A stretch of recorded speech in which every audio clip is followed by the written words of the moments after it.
Salut à tous. Aaron Maté nous rejoint aujourd'hui, journaliste, auteur et commentateur politique avec The Grey Zone. Et oui, pour discuter, je suppose, des failles qui apparaissent dans le récit sur l'Ukraine. C'est bon de te voir, Aaron.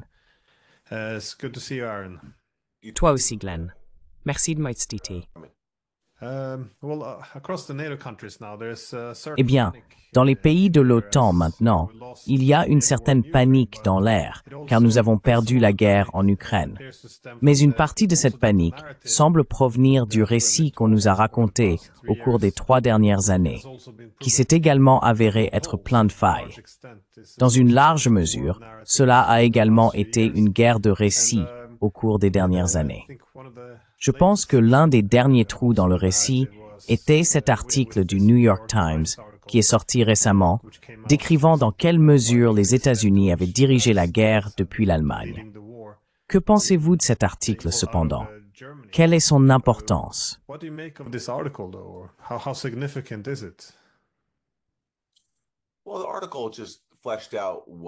Eh bien, l'article a simplement développé ce que vous et moi disons depuis longtemps, à savoir que les États-Unis étaient derrière cette guerre et utilisaient l'Ukraine pour affaiblir la Russie, au point où les dirigeants militaires américains planifiaient littéralement des opérations militaires ukrainiennes et dirigeaient leurs frappes depuis une base militaire en Allemagne. Et il y a juste quelques détails amusants à ce sujet. Par exemple, nous avons appris que parce que les États-Unis ne voulaient pas admettre publiquement qu'ils sélectionnaient des cibles pour que l'Ukraine les frappe, ils ont simplement changé le nom de cible en point d'intérêt. Donc, techniquement, ils pouvaient s'en tirer en mentant au public et en disant « Vous savez, nous ne participons pas au ciblage de la Russie parce que dans leur planification, ils n'appelaient pas les cibles cibles, ils les appelaient points d'intérêt. » C'est le genre de tromperie sémantique qui a dû être entrepris pour mener une guerre par procuration depuis l'Allemagne contre la Russie.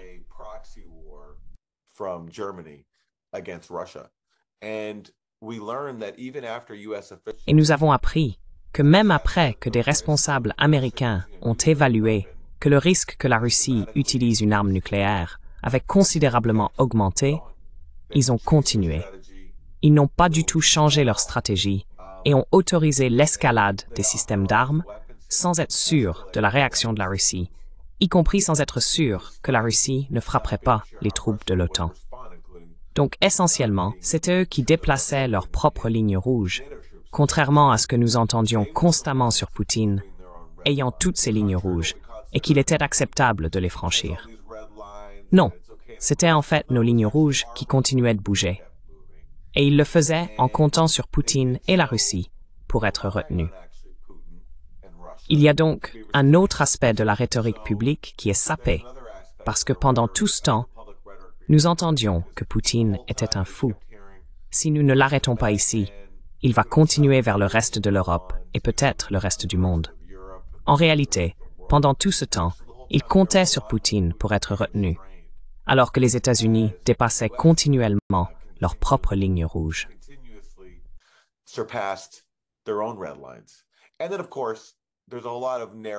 Et puis, bien sûr, il y a beaucoup de gestion de la narration ici, pour essentiellement blâmer les Ukrainiens pour tout échec. Vous savez, chaque fois qu'il y a un échec dans l'article, c'est toujours la faute des Ukrainiens, parce qu'ils n'ont pas suivi les conseils des États-Unis. Ils ne sont pas restés fidèles au plan. Il n'y a aucune responsabilité de quelque sorte que ce soit. Le seul indice de responsabilité vient du fait qu'ils reconnaissent, comme cela était publiquement connu, que le général Mark Milley, le président des chefs d'état-major interarmés, le plus haut responsable militaire américain, a déclaré que l'Ukraine ne pouvait pas gagner la guerre parce que la Russie était tout simplement trop grande. Et ils ont ignoré ce conseil. Ils ont ignoré Mark Milley lorsqu'il a appelé à la diplomatie en octobre 2022. C'est le seul geste, en quelque sorte, vers la reconnaissance qu'il y avait une certaine dissension au sein des rangs américains et une certaine conscience que l'Ukraine ne pouvait pas gagner. Sinon, l'article dit essentiellement que dans la mesure où l'Ukraine a perdu, c'est de leur faute, pas la nôtre.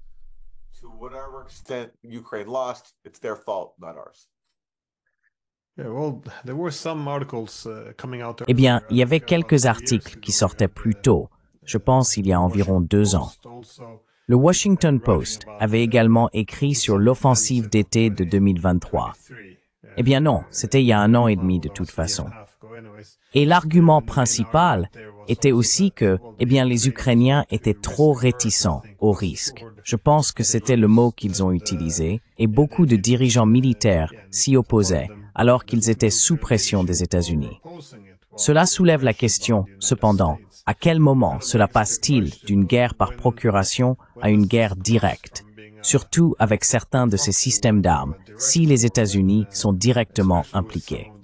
Nous n'avons pas vraiment eu de discussion sérieuse à ce sujet, je pense.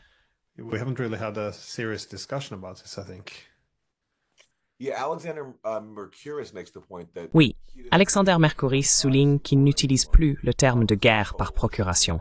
Il appelle cela une guerre de coalition, simplement en raison de l'ampleur de l'implication de la coalition de l'OTAN, en particulier des États-Unis.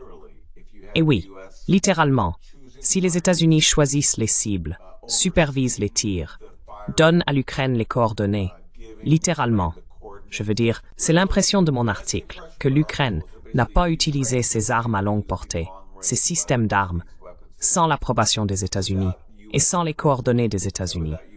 Donc, dans ce cas, la distinction entre l'Ukraine et les États-Unis est vraiment insignifiante. Ce sont les États-Unis qui ciblent directement les forces russes. C'est juste l'Ukraine qui pourrait appuyer sur un bouton ou gérer le système. Mais sinon, ce sont les États-Unis. Donc oui, peut-être même que le terme de guerre par procuration n'est plus adéquat à ce stade. Peut-être que le terme de guerre directe ou de guerre de coalition est plus approprié.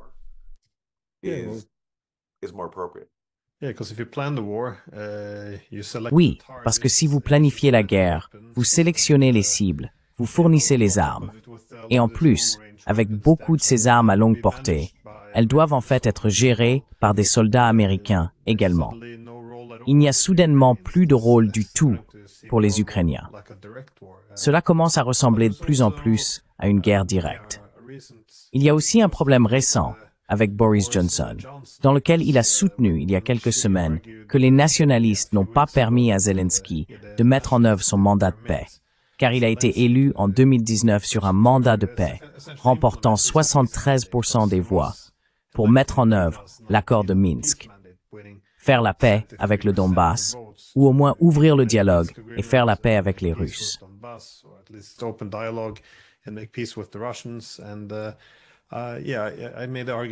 Et oui, j'ai aussi fait valoir que depuis 2019, il a été poussé à renverser le mandat démocratique qu'il avait pour faire la paix. Mais on m'a dit que le récit nationaliste était de la propagande russe et que nous ne devrions pas le répéter. Quelle est l'importance ici? Voyez-vous cela avoir réellement un impact? Voyez-vous le récit évoluer ou continuons-nous simplement avec les mêmes histoires dans les médias?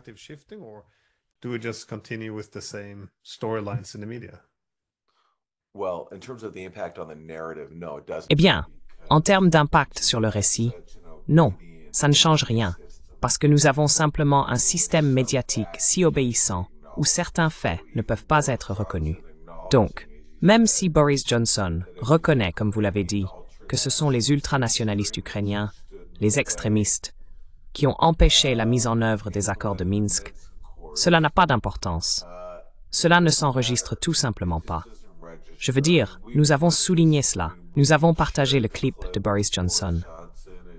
Cela atteint nos cercles de niche, mais sinon cela ne prend pas, parce que c'est gênant pour le récit. Mais ce qui est drôle dans le fait que Boris Johnson l'admette, c'est que vous savez, il est le plus grand supporter étranger de Zelensky.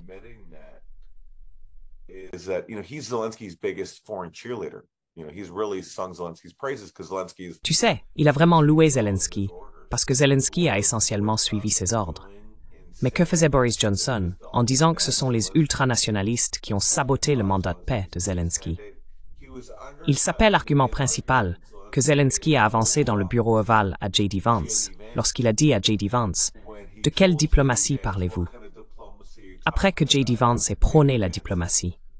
Et ce que Zelensky a dit à J.D. Vance, c'est « Écoutez, j'ai essayé de conclure un accord avec Poutine. » Et il a évoqué l'accord que Zelensky a signé avec Poutine à Paris en décembre 2019, dans lequel il devait y avoir des échanges de prisonniers et des étapes vers la mise en œuvre des accords de Minsk. Et Zelensky a dit que Poutine n'a suivi aucun de ces points.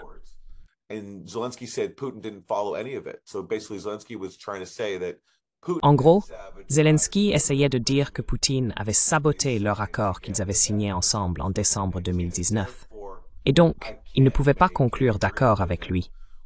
Eh bien, Boris Johnson est intervenu et a déclaré quelques semaines plus tard qu'en fait, ce sont les ultranationalistes à l'intérieur de l'Ukraine qui ont empêché Zelensky de mettre en œuvre le compromis parce qu'il s'y opposait.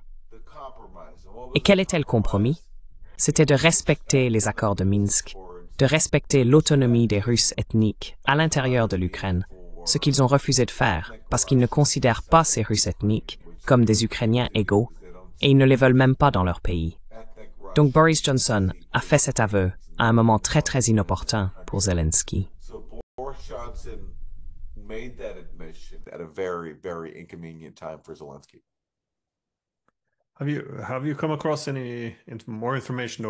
Avez-vous trouvé plus d'informations sur le rôle des nationalistes? Parce qu'avant l'invasion russe, je me souviens que dans les médias, même de CNN à The Guardian, il était assez courant d'écrire sur le danger de la montée, je suppose, des éléments fascistes en Ukraine et sur le pouvoir qu'ils avaient acquis. Mais soudainement, après 2022, ils sont tous devenus d'anciens fascistes. Ils ont été réformés un peu comme Jolani en Syrie. C'était intéressant de voir comment cela a changé et est redevenu, encore une fois, de la propagande russe du jour au lendemain. Mais avez-vous vu des changements ici, ou est-ce que cela s'accroche toujours au récit principal?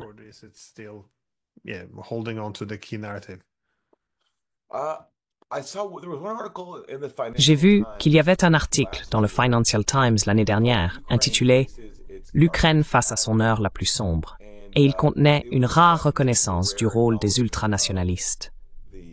Permettez-moi de vous en citer un extrait. C'est de septembre 2024 et ils disent ceci.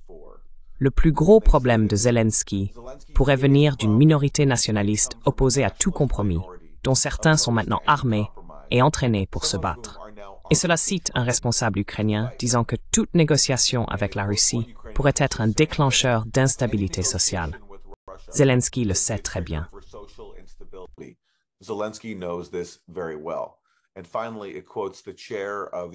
Et enfin, il cite le président de la Commission des Affaires étrangères du Parlement ukrainien, qui dit ceci. Il y aura toujours un segment radical de la société ukrainienne qui qualifiera toute négociation de capitulation. L'extrême droite en Ukraine est en croissance. La droite est un danger pour la démocratie. C'est donc une rare reconnaissance dans les médias établis, le Financial Times, de la menace à laquelle Zelensky et l'Ukraine font face de l'intérieur. Mais sinon, non. C'était une exception à la règle, se contentant essentiellement de prétendre que cette minorité ultranationaliste, qui a longtemps fait obstacle à la paix, avec le soutien des États-Unis, il faut le souligner, car chaque fois que l'extrême droite s'est opposée aux accords de Minsk, et ensuite à d'autres accommodements.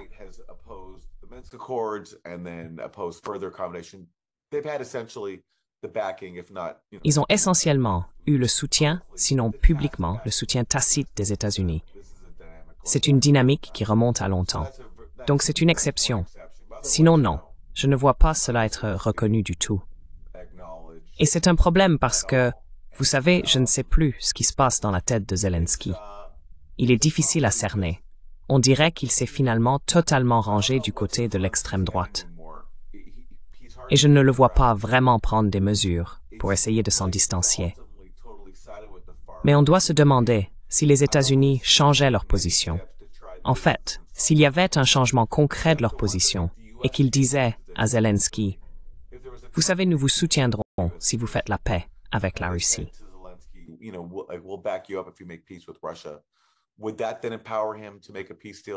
Cela l'habiliterait-il alors à conclure un accord de paix?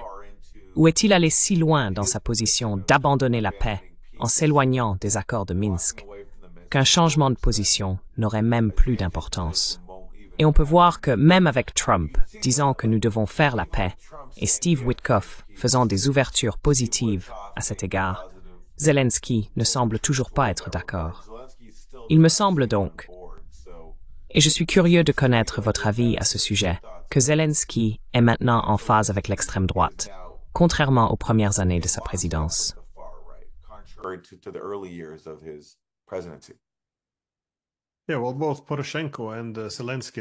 Eh bien, tant Poroshenko que Zelensky ont initialement adopté une position très antinationaliste.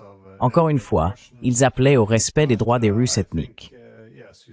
Mais je pense, comme vous l'avez dit, que les groupes fascistes fonctionnaient, je suppose, plus ou moins comme un pouvoir de veto. Et je pense que c'est pourquoi ils ont également été soutenus par les États-Unis au départ.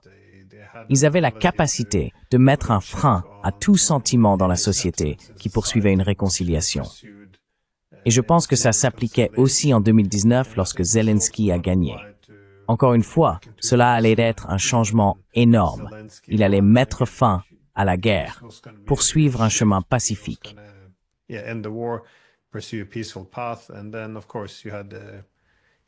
puis, bien sûr, vous aviez ces groupes fascistes qui arrivaient et le slogan qu'ils utilisaient en marchant, les nationalistes marchant à Kiev, était, vous savez, ce n'est pas une capitulation. J'ai vu ce terme être répété aussi dans les médias occidentaux. Que mettre en œuvre, effectivement, ce pourquoi les Ukrainiens avaient voté était une forme de capitulation, et nous devrions soutenir les Ukrainiens pour qu'ils n'aient pas à capituler. En d'autres termes, ils n'avaient pas à mettre en œuvre le véritable mandat de paix pour lequel la grande majorité des gens avaient voté. Donc c'est assez troublant de voir comment nous avons soudainement rejeté la démocratie comme, eh bien, c'est une capitulation.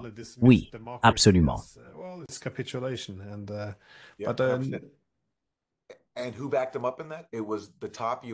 Et qui l'a soutenu dans cela?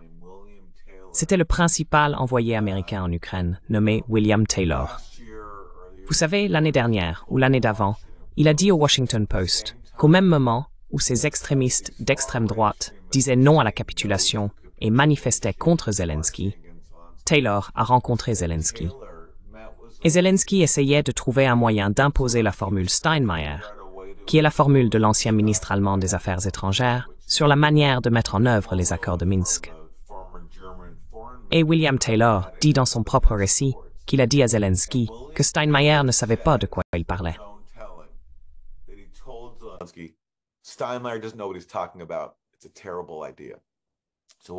C'est une idée terrible. Alors, que disait William Taylor? Écoutez l'extrême droite. Non à la capitulation. Les accords de Minsk, c'est une idée terrible. Pris entre des gens portant des torches dans la rue, menaçant de le tuer, disant non à la capitulation, et ses principaux alliés américains, disant d'oublier les accords de Minsk, vous savez, Zelensky n'avait aucune marge de manœuvre pour prendre des mesures. Et certainement, il s'est creusé un très grand trou maintenant, en signant même un décret présidentiel excluant les pourparlers avec la Russie tant que Vladimir Poutine est au pouvoir.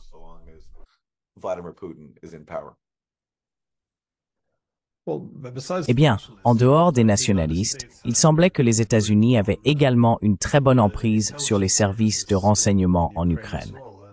Pour moi, c'était un accomplissement très intéressant, car jusqu'en 2014, les services de renseignement ukrainiens, tout comme la majorité de la population ukrainienne à l'époque, travaillaient en étroite collaboration avec la Russie. Ils considéraient la Russie comme leur principal partenaire. Et puis, il y a eu un autre article qui est paru dans le New York Times, mais c'était en février 2014, qui décrivait ce qui s'est passé dans les jours suivant le renversement de Yanukovych.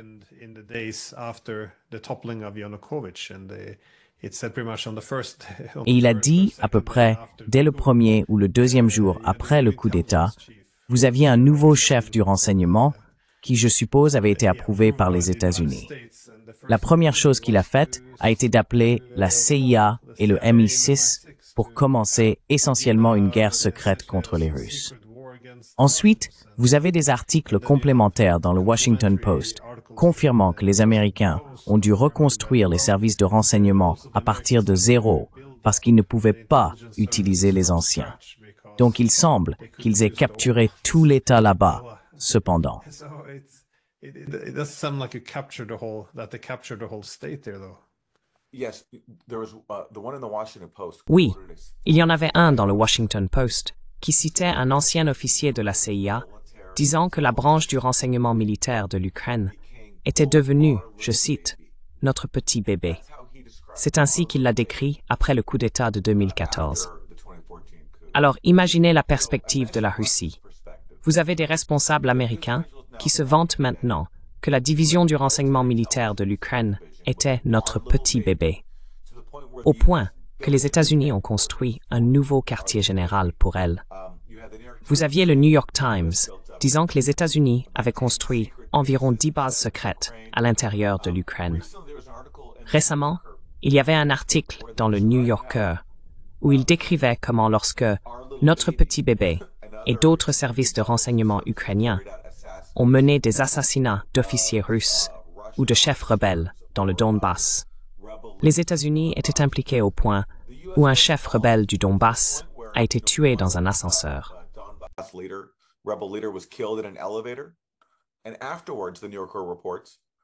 Et ensuite, rapporte The New Yorker, la CIA a distribué de petits patchs disant « dans l'ascenseur ». D'accord, donc ce n'est pas juste après l'invasion de la Russie, c'est avant l'invasion de la Russie. Les États-Unis étaient tellement impliqués dans l'utilisation de l'Ukraine comme un proxy à la frontière de la Russie qu'ils ont construit des bases, des quartiers généraux pour leur nouveau bébé, le service de renseignement militaire ukrainien, et étaient impliqués dans des assassinats. Et les gens veulent encore appeler tout cela une invasion non provoquée de la Russie, alors que même, vous savez, les mêmes médias qui qualifient maintenant l'invasion de la Russie de non provoquée rapportent tous que les États-Unis provoquaient la Russie en utilisant l'Ukraine comme un proxy dans les 10 ans précédant l'invasion de la Russie.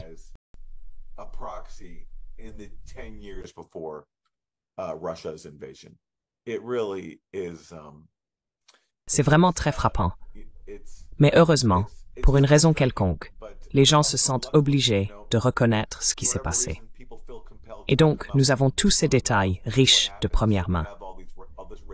J'ai écrit un article l'année dernière lorsque j'ai interviewé Andrei Telechenko, qui faisait partie du mouvement Maïdan et du gouvernement post-Maïdan. Il était présent à une réunion en avril 2014, en fait à peu près à cette époque, alors que nous enregistrons ceci.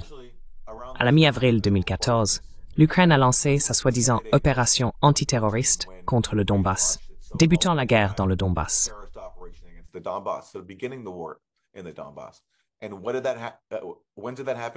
Et quand cela s'est-il produit? Cela est arrivé juste après que John Brennan, alors chef de la CIA, soit venu en Ukraine, soit venu à Kiev, ait rencontré des responsables ukrainiens et ait dit « Vous devriez lancer une opération contre le Donbass ».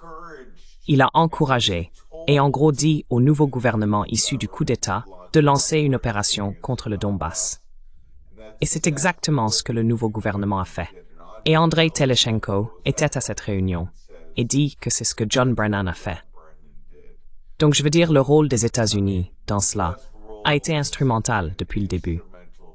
Et c'est tout simplement incroyable que, vous savez, 9 ans ou 10 ans après le coup d'État de Maïdan, nous apprenions encore des détails critiques.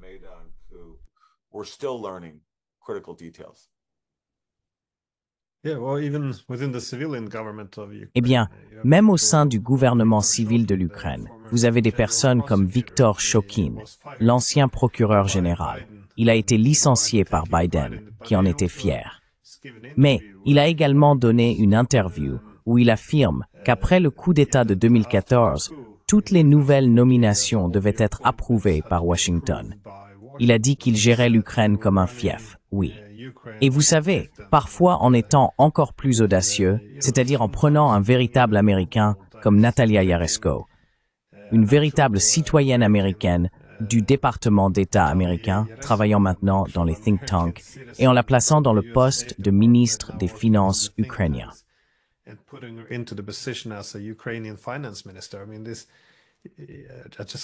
Je veux dire, je me demande souvent si la situation était inversée. Si c'était les Russes qui faisaient quelque chose comme ça, comment l'appellerions-nous?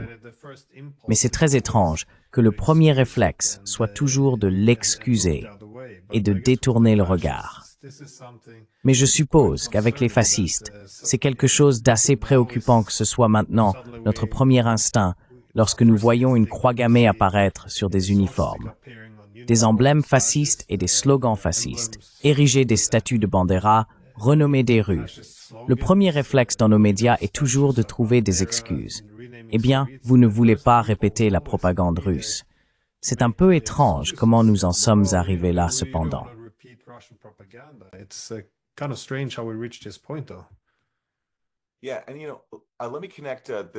Oui, et vous savez, laissez-moi relier cet article du New York Times, le plus récent, au développement actuel en Ukraine. Alors, que s'est-il passé en Ukraine? Quelle est la grande histoire de cette semaine? C'est cette attaque russe à Sumy, qui aurait tué au moins 34 personnes, dont au moins 2 enfants, peut-être plus à ce stade. C'est une attaque terrible, et rien ne justifie que la Russie tue des civils. Mais qu'avons-nous appris après cela? Nous avons appris que l'Ukraine avait organisé un rassemblement militaire à Sumy, en plein cœur de la ville, donnant ainsi aux Russes une excuse pour attaquer comme un prétexte.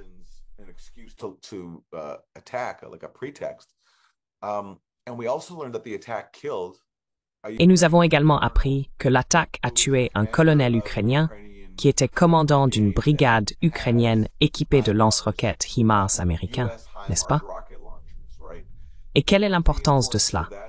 Eh bien, dans l'article du New York Times, les États-Unis se sont vantés d'avoir vérifié chaque frappe HIMARS par l'Ukraine contre les forces russes et que ces frappes HIMARS ont fait grimper les taux de pertes russes. Donc pour moi, Sumy, ce qui s'est passé dans cette tragédie à Sumy, est un exemple de la façon dont les guerres par procuration mettent les Ukrainiens en danger. Vous avez le New York Times qui se vante que les États-Unis ont supervisé les frappes HIMARS sur les soldats russes. Et que fait la Russie maintenant?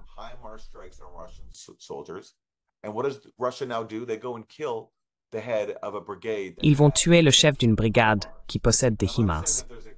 Et je ne dis pas qu'il y a un lien entre la frappe de Sumy et cet article du New York Times, mais cela montre simplement comment, en utilisant l'Ukraine et en étant impliqués dans la guerre de manière si directe, où les États-Unis supervisent les frappes de HIMARS, vous mettez des gens en danger. Parce que la Russie avait évidemment des renseignements selon lesquels ce commandant était là, et ils l'ont ciblé. Parce que ils ciblaient les forces russes. Dans le processus, un tas de civils ont été tués. Et ce qui s'est également passé d'ailleurs, c'est que le gouverneur de Sumy a été limogé parce que l'allégation du maire de Sumy est qu'il a mis des gens en danger en organisant cette cérémonie militaire à Sumy ce jour-là, donnant ainsi à la Russie un prétexte pour lancer une attaque. La seule chose que je ne comprends pas, je suis curieux de connaître vos pensées à ce sujet. Je ne sais pas si vous avez vu Lavrov.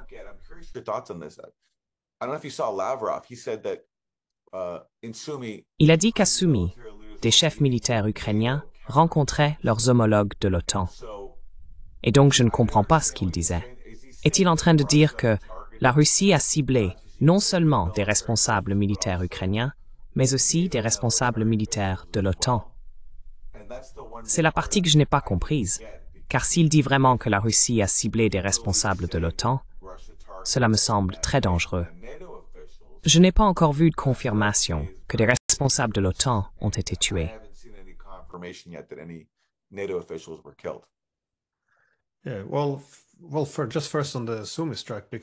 Eh bien, d'abord sur la frappe de Sumy.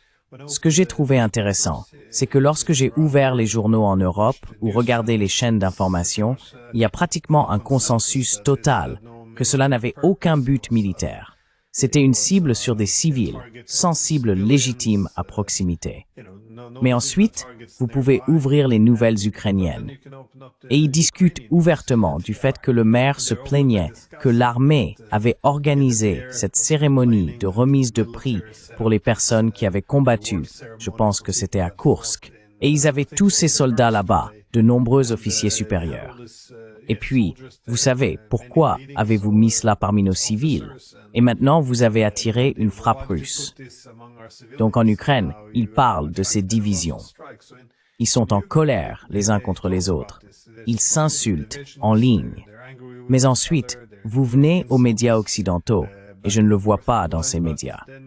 Il semble que nous ayons atteint ce consensus que non, c'était seulement des civils.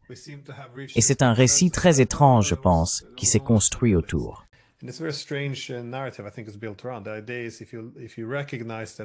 L'idée est que si vous reconnaissez qu'il y a du personnel militaire là-bas, alors, vous savez, en supposant que c'est une cible militaire légitime, on peut faire valoir que cela légitime ou même soutient d'une certaine manière la frappe russe. Je veux dire, comme vous l'avez dit, c'était une frappe horrible qui a entraîné plusieurs victimes civiles. Mais la réalité doit aussi être reconnue. Maintenant, concernant Lavrov, j'ai également remarqué cela. Et j'ai trouvé étrange quand il a affirmé qu'il y avait des responsables de l'OTAN là-bas, car cela ressemble maintenant à une forme d'escalade.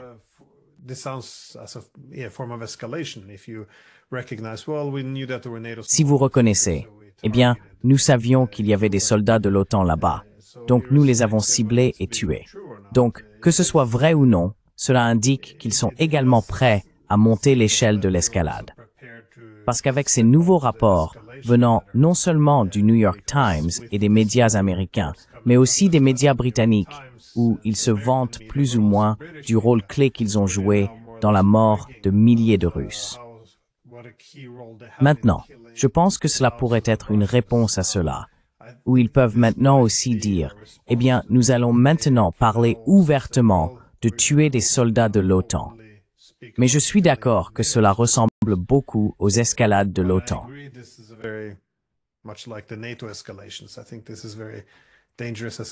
Je pense que c'est une escalade très dangereuse. Et je pense qu'une question clé dans la guerre en Ukraine au cours des 3 dernières années est la manière dont nous définissons les règles d'une guerre par procuration.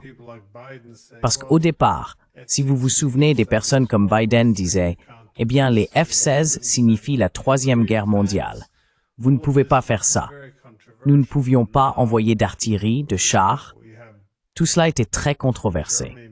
Et maintenant, nous avons l'Allemagne qui émerge, parlant de « Oui, nous devons utiliser des missiles allemands pour frapper profondément en territoire russe. » Je veux dire, pour que l'Allemagne fasse cela à nouveau, ils pensaient que c'était controversé d'envoyer des casques. Et vous savez, nous y sommes. Mais,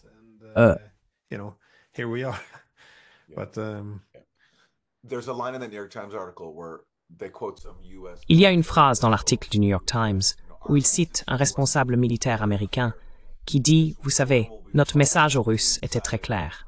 Cette guerre se déroulera uniquement à l'intérieur de l'Ukraine. Mais ce n'était pas un message clair, car ils l'ont violé assez rapidement, lorsque l'Ukraine a inévitablement commencé à perdre, ce qui était toujours inévitable. Cela a été facilement prédit par des personnes comme Barack Obama, Safe, qui a dit en quittant ses fonctions en 2016, « Peu importe ce que nous faisons en Ukraine, la Russie sera toujours capable de le surpasser. » Donc c'est pas controversé d'avoir prévu que la Russie gagnerait.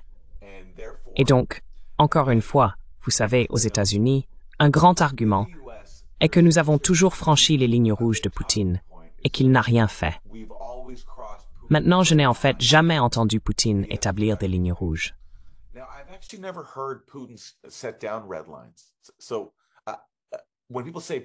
Alors, quand les gens parlent des lignes rouges de Poutine, je ne sais même pas de quoi ils parlent. Et encore une fois, vraiment, ce sont nos propres lignes rouges que nous avons franchies. Je veux dire, nous avons dit que nous n'allions pas fournir ces systèmes d'armes à longue portée, et ensuite, nous n'allions pas laisser l'Ukraine les utiliser à l'intérieur de la Russie. Nous avons franchi les lignes rouges de manière constante parce que l'Ukraine est perdue. Et il y a même une ligne dans l'article du New York Times où il est dit que, vous savez, finalement, Biden, dans son dernier mois en fonction, a laissé l'Ukraine utiliser les missiles Attack-MS à l'intérieur de la Russie, et il est dit que le libellé est pour consolider son projet ukrainien. Alors que disent-ils là? juste pour maintenir sa guerre par procuration, pour sauver la face parce qu'il sait qu'il perdait. Que Biden, dans un dernier acte de désespoir, a laissé l'Ukraine lancer ses frappes à longue portée en Russie. Et vous posez la question, quelle est la suite? And you raise the question, what's next unless Trump gets off the train, which thankfully, À moins que Trump ne descende du train, ce qui heureusement semble être son intention. Bien qu'il y ait des conseillers dans le cercle de Trump qui ne veulent pas arrêter la guerre, ils veulent la continuer. Il y avait juste un article dans le Wall Street Journal disant que Marco Rubio et d'autres au sein de l'administration sont sceptiques à l'égard de Steve Bannon et de ses discussions avec des responsables russes. Et ils pensent que Bannon concède trop.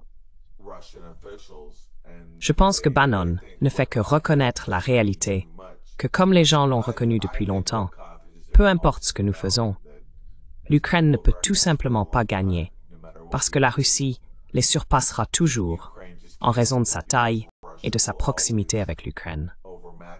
because of its sheer size and proximity to Ukraine. Je suppose que le problème est aussi que chaque fois que la Russie fait preuve de retenue, cela est perçu comme une faiblesse. Donc encore une fois, le fait qu'il ne riposte pas est toujours interprété comme « eh bien, nous pouvons intensifier davantage s'ils ne font rien ».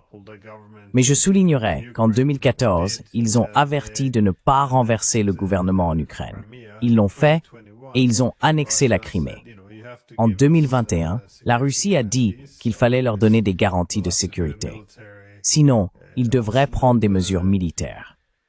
Ils n'ont pas obtenu de garantie de sécurité. Et encore une fois, ils ont pris des mesures militaires. En 2022, lorsque l'OTAN a commencé à envoyer des armes de plus en plus lourdes, ils ont annexé 4 territoires. Et lorsque nous avons commencé à effectuer des frappes de missiles directs en 2024, les Russes ont changé la doctrine nucléaire. Donc c'est pas comme s'ils ne faisaient rien. Je pense que c'est juste que chaque fois qu'ils réagissent, ce n'est pas de la faiblesse. Cela se passe dans un vide. C'est non provoqué et agressif. Donc il n'y a pas de reconnaissance de la compétition sécuritaire, je suppose. Mais Yes. Now, I want to ask you one question. In the Times article, they Oui. say that at some point, US Je veux vous poser une question. Dans l'article du Times, ils disent qu'à un moment donné, des responsables américains ont estimé qu'il y avait 50% de chances que la Russie utilise des armes nucléaires. Et ils ont basé cela sur des discussions qu'ils ont interceptées d'un haut général russe. Croyez-vous vraiment qu'il y avait un risque aussi élevé que la Russie utilise des armes nucléaires en Ukraine? Parce que cela n'a pas de sens pour moi. Non. Eh bien, je pense. Mais quand était-ce? C'était après quelques revers russes, donc peut-être après qu'ils aient perdu Kherson à l'automne 2022. Mais il y a certainement une ligne là-dedans où ils disent essentiellement le renseignement américain. Ici, laissez-moi le lire. Ils ont essentiellement changé leur évaluation de la probabilité que la Russie utilise des armes nucléaires. Je vais juste trouver le passage. Nuclear weapons. I'll just find the passage. eh bien, je pense que je suis un peu sceptique parce que lorsqu'ils se sont retirés, la principale raison était que toute la guerre avait changé de caractère. Comme nous le savons, au départ, lorsque les Russes ont envahi en 2022, comme Zelensky l'a confirmé le premier jour après l'invasion, ils avaient déjà été contactés par la Russie. Ils voulaient négocier le rétablissement de la neutralité de l'Ukraine.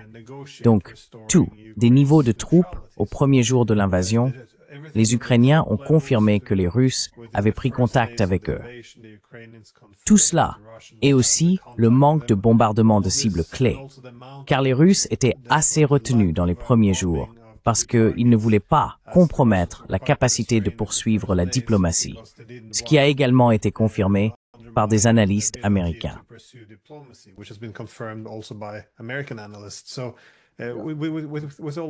Il était donc assez clair que les Russes visaient à déployer beaucoup de forces. Ils n'avaient pas assez de troupes pour conquérir toute l'Ukraine. Mais l'objectif principal était de forcer les Ukrainiens à restaurer leur neutralité, car ils n'avaient pas mis en œuvre l'accord de Minsk en septembre. Le problème est que lorsque les États-Unis et le Royaume-Uni ont saboté l'accord d'Istanbul et que nous avons effectivement mis un boycott sur toute diplomatie et négociation avec les Russes, ça est devenu une guerre d'usure. Maintenant, soudainement, il faut se battre jusqu'à la fin. Donc je pense qu'ils ont pris cette décision en 2022, que leur ligne d'approvisionnement était trop étendue ou trop mince.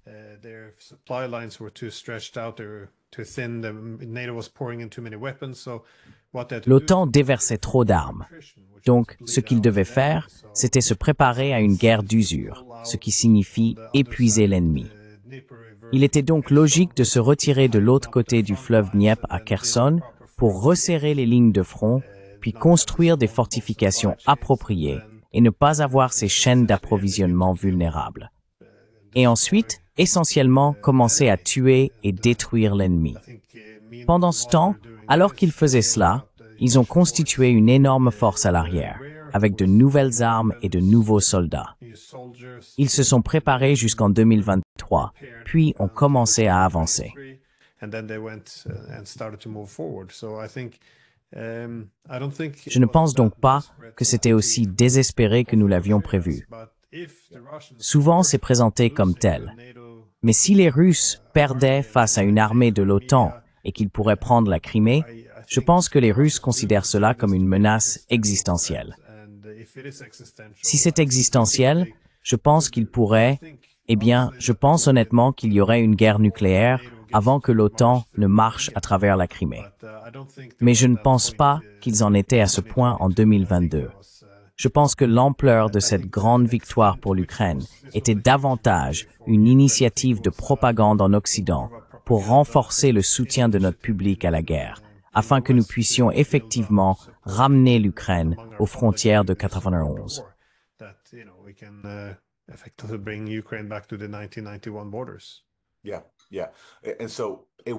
Oui, oui. Et donc, c'était à partir de cette période, à partir d'octobre 2022, après que la Russie se soit retirée de Kherson.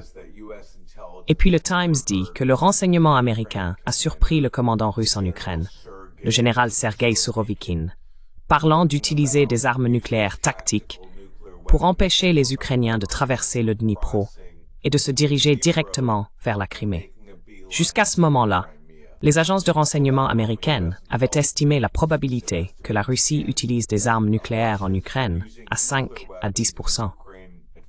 Maintenant, ils disaient que si les lignes russes dans le sud s'effondraient, la probabilité était de 50%. Donc c'est ce qu'ils prétendent. J'en doute fortement.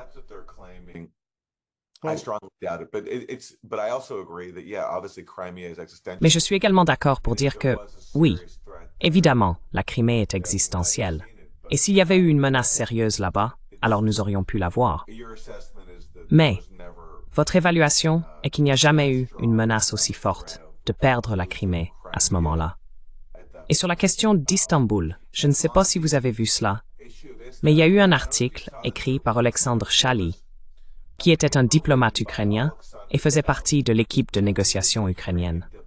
C'est lui qui a dit cette phrase célèbre sur la façon dont ils ont réussi à trouver un compromis très réel à Istanbul. Et il a dit que Poutine a fait tout son possible pour faire la paix, ce qui, encore une fois, sape le récit qui nous a été servi pendant si longtemps.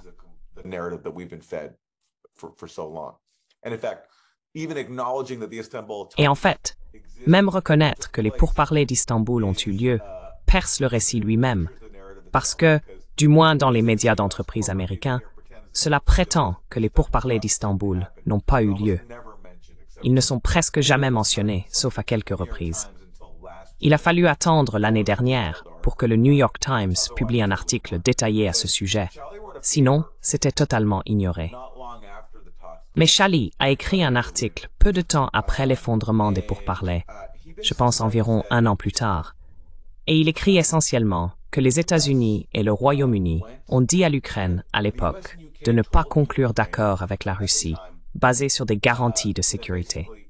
Et en fait, nous n'allons pas participer.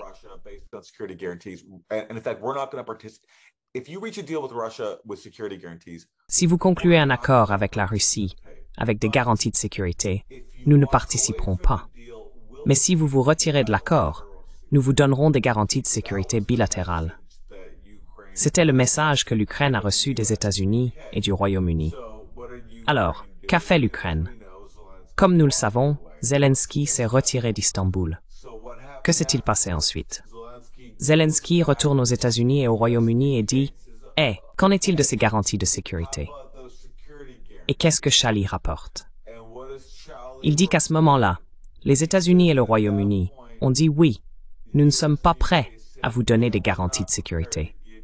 Nous sommes prêts à vous fournir une assistance militaire future. Donc essentiellement, vous armez jusqu'aux dents, mais nous ne sommes pas réellement prêts à garantir votre sécurité. » C'était donc un appât et un changement.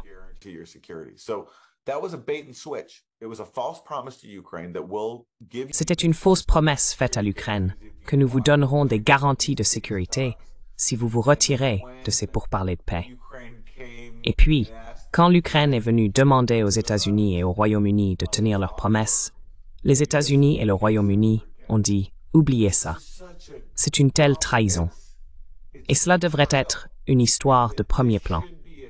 Mais ce n'est pas le cas, parce que nous ne pouvons même pas vraiment reconnaître que les pourparlers d'Istanbul ont eu lieu et qu'ils ont fait des progrès sérieux, parce que bien sûr cela sape le récit selon lequel nous devons continuer cette guerre par procuration pendant, vous savez, des années à venir, y compris maintenant en 2025.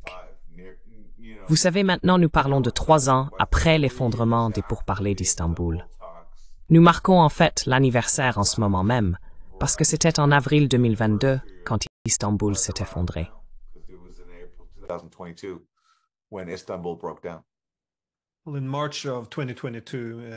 Eh bien, en mars 2022, Zelensky a donné une interview à The Economist et il a dit « Vous savez qu'il y a certains pays en Occident qui ne verraient pas d'inconvénient à une longue guerre parce qu'ils peuvent affaiblir les Russes, même si cela signifie la destruction de l'Ukraine. » Donc apparemment, Zelensky est aussi un propagandiste russe. Mais nous ne voulons plus de ce récit dans les médias. Quoi qu'il en soit, nous avons dépassé le temps ici. Donc, je veux juste dire une chose à propos des Russes utilisant des armes nucléaires. Il est intéressant de noter que le général Milley, en novembre 2019, a soutenu que c'est aussi bien que cela puisse être pour les Ukrainiens. C'est pourquoi c'est une bonne idée pour l'Ukraine de conclure un accord maintenant, car à partir de là, ce ne sera que pire.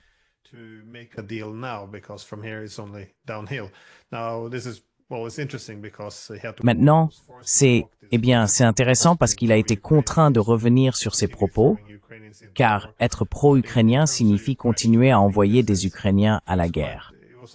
Mais en ce qui concerne votre question, je pense que c'était évident pour les Américains que ce n'était pas ce grand plan, le potentiel de repousser les Russes jusqu'en Crimée.